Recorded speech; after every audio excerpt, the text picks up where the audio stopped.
Olá, meu irmão, minha irmã em Cristo, aqui Daniel Ribeiro, direto do meu quarto, não em secreto, porque eu estou falando com você.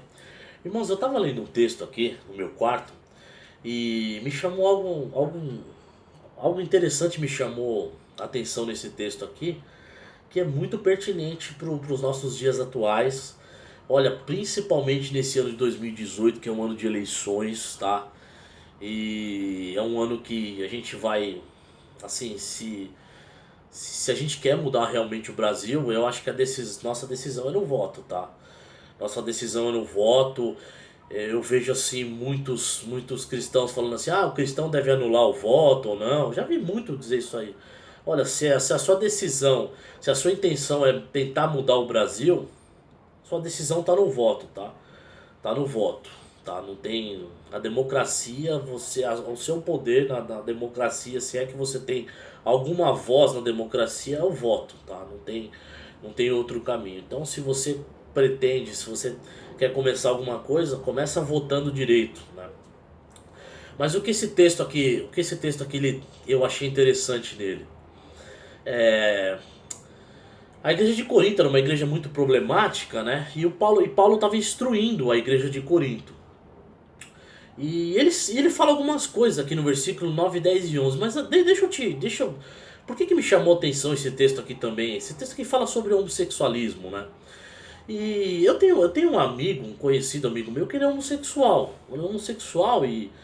Irmãos, eu percebo que tá estampado na testa do cristão, tá estampado na testa do cristão que o cristão é homofóbico, tá? Eu não tenho dúvida.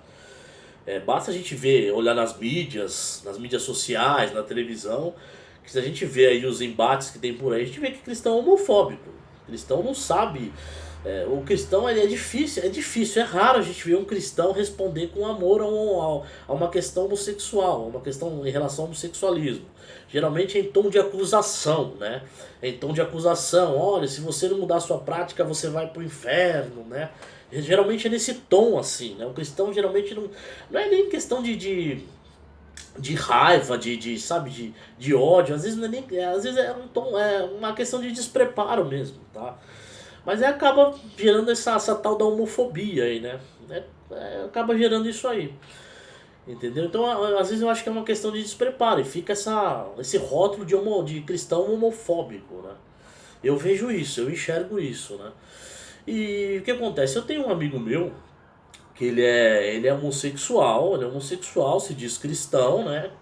Se diz, se diz leitor da Bíblia, se diz que gosta da Bíblia, né? Mas uma vez conversando com ele,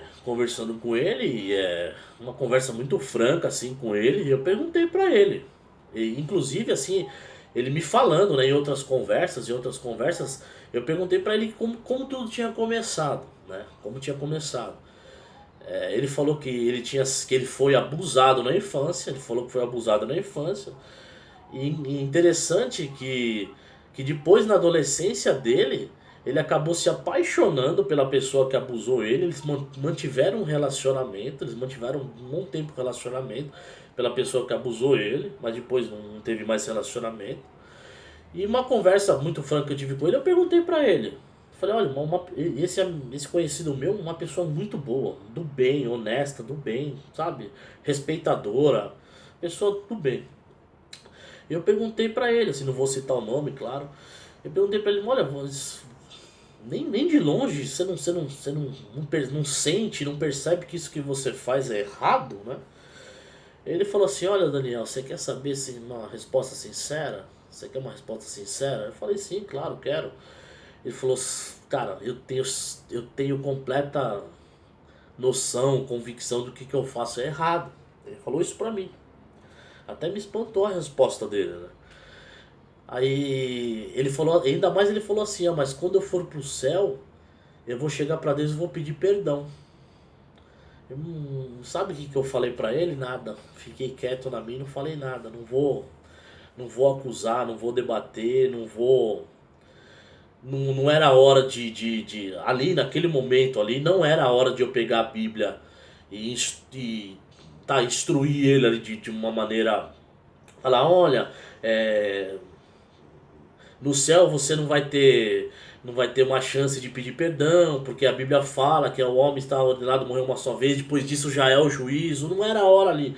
Eu senti que não era o momento ali, tá? Não era o momento ali. Depois eu até falei com ele, outras vezes depois eu até falei com ele, mas ali na hora não é o momento, não era o momento, né?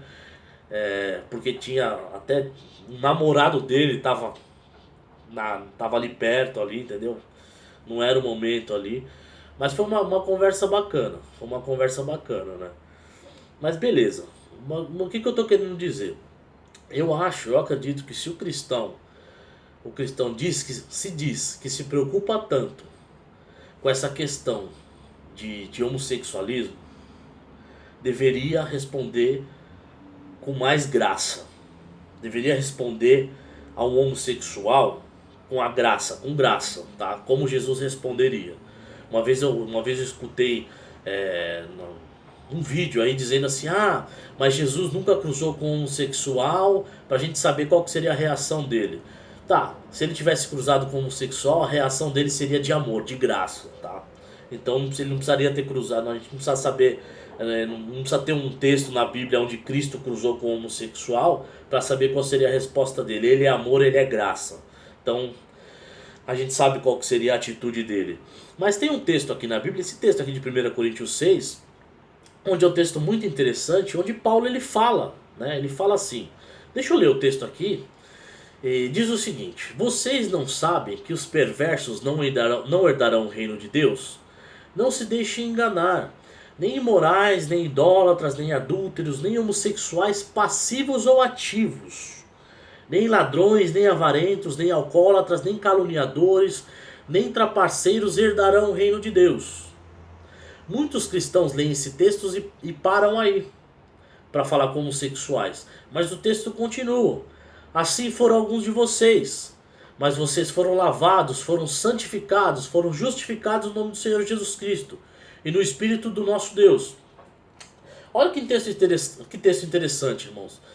Eu sempre vi os cristãos usando esse texto de 1 Coríntios 6, usando o verso 9 e o verso 10 para acusar os homossexuais. Para falar assim: olha, se você não se converter, se você continuar com essas suas atitudes assim de homossexualismo passivo ou ativo, você vai pro inferno.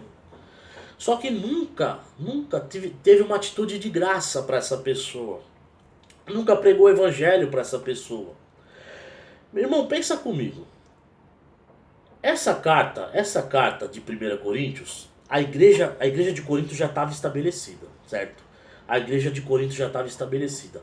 Paulo escreve a carta para exortar a igreja, exortar algumas atitudes das pessoas ali na igreja. O que acontece? Paulo já tinha pregado, já tinha estabelecido a igreja, já tinha pregado o evangelho para essas pessoas da igreja. Paulo já tinha pregado o evangelho para essas pessoas da igreja. E diz assim no versículo 11, em relação às atitudes dessas pessoas, né? A atitude dessas pessoas no passado. Assim foram alguns de vocês, mas vocês foram lavados, foram santificados, foram justificados no nome do Senhor Jesus Cristo e no Espírito do nosso Deus. Está dizendo aqui que na igreja de Corinto, no passado, tinham homossexuais ativos e passivos. O que eu entendo aqui, irmão? Que Paulo, quando ele fundou a igreja de Corinto, ele pregou o evangelho, ele pregou o amor de Cristo, entendeu? Eu duvido, cara, eu duvido que Paulo, assim, aqui eu estou conjecturando, tá? Eu estou conjecturando, não posso afirmar, eu estou conjecturando, mas eu duvido que Paulo ele chegou apontando o dedo para os homossexuais ali, falando: ah, vocês vão pro inferno, entendeu? Porque quando a gente pega lá em João Batista, que ele fala assim, ó, raça de víboras, né? Raça de víboras, ele tá falando única e exclusivamente para aqueles caras ali, ó, pros fariseus, para aqueles caras ali, para aquela raça ali. A gente não pode pegar aquela fala de João Batista e achar que a gente pode falar para os homossexuais. Aquele é um contexto isolado. Paulo, eu tenho certeza que ele chegou ali pregando o amor de Cristo.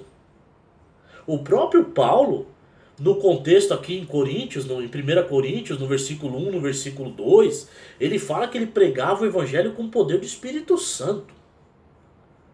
Ele não pregava é assim, ó, raça de víboras. Ele fala aqui em 1 Coríntios, aqui no começo do livro, ele fala que ele pregava o evangelho no poder do Espírito.